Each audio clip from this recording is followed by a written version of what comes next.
Jésus ne fait jamais rien de manière non intentionnelle dans la vie d'un homme, mes bien-aimés.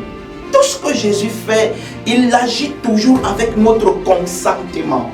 C'est pour ça qu'il est important en tant que chrétien d'avoir la foi. Parce que le miracle répond aux critères de la foi. Jésus va lui demander, est-ce que tu veux être guéri? Et face à cette question, on peut se demander pourquoi Jésus peut poser une telle question, sachant qu'il a passé autant d'années sur place. Mais la réponse est simple. Jésus ne peut pas accomplir dans la vie d'un homme ce qu'il ne veut pas.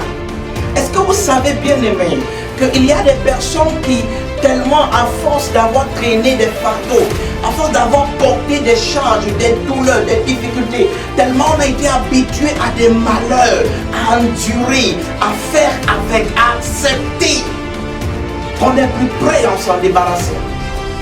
Voilà pourquoi Jésus pose la question. Veux-tu être guéri? Et nous lisons la réponse de l'homme. Quand Jésus lui pose la question, il dit, Seigneur, je n'ai personne pour me jeter dans la piscine. Quand l'eau est agitée et pendant que j'y vais, un autre tombe avant moi.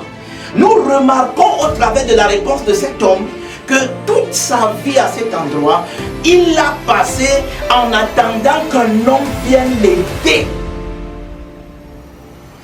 Il a porté son attention sur un éventuel soutien d'un homme.